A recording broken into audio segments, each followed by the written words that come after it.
Welcome to another episode of Easy Law Online. Ito si Attorney Chato Olivas. Ang pag-uusapan natin sa video na to ay parental and filial privilege. This is governed by Section 25, Rule 130 of the Revised Rules on Evidence.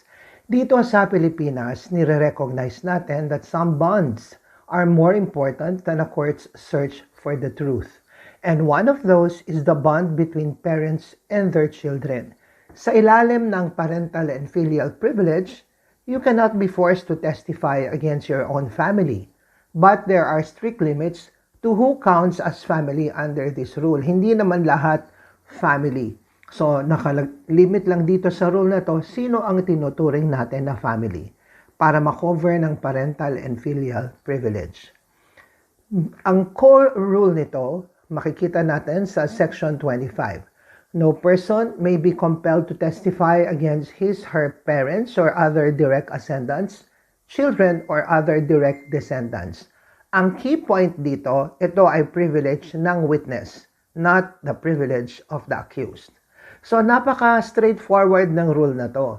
No person can be compelled, meaning hindi siya pwedeng puwersahin against his or her will to testify against their direct line of family. Kasama dito ang iyong magulang, ang iyong lola at lolo, ang anak at grandchildren. So it is important to understand na ito ay privilege ng witness. This means if a daughter wants to testify against her father, the father cannot stop her by invoking this rule. The privilege belongs to the person on the witness stand. Sa slide 3, pag-uusapan natin dito ang direct line limitation. Sino ang hindi covered? Hindi kasama dito ang brothers and sisters, ang uncles, aunts, nephews, nieces, hindi kasama ang pinsan, hindi rin kasama ang mga in-law o ang tinatawag na relatives by affinity.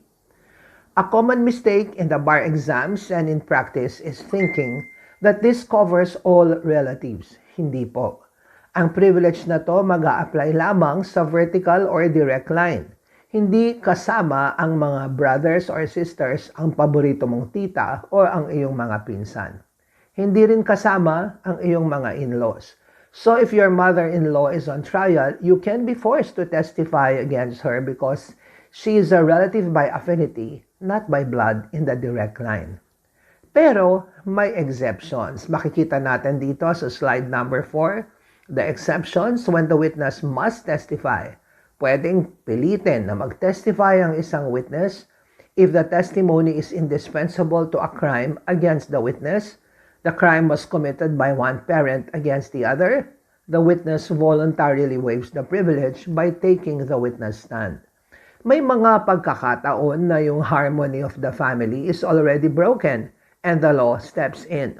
A witness can be forced to testify kung siya ay biktima ng crime committed by the parent or the child. Additionally, the family code provides that a descendant can be compelled to testify if the testimony is indispensable in a crime committed by one parent against the other. Sa mga kasong ito, the need for justice outweighs the need for family silence. Anong pagkakaiba ng parental or filial privilege sa marital privilege? Ang marital privilege ay para sa mga mag-asawa and it concerns confidential communications.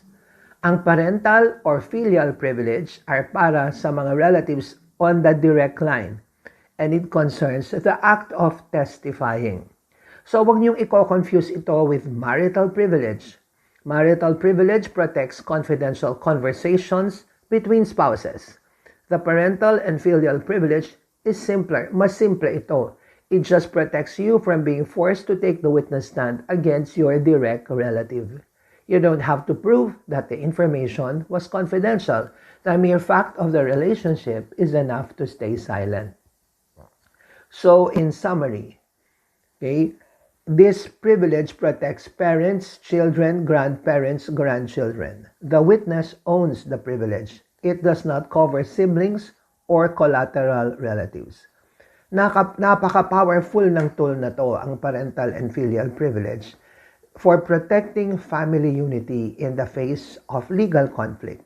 Remember, the law loves the family, but it loves justice also. Thanks for following this series. Our next video will cover the hearsay exceptions for public records. See you then. Meanwhile, I would like to share my favorite Bible verse with you from Micah chapter 6 verse 8. Do justice, love kindness, and walk humbly with God. God bless you.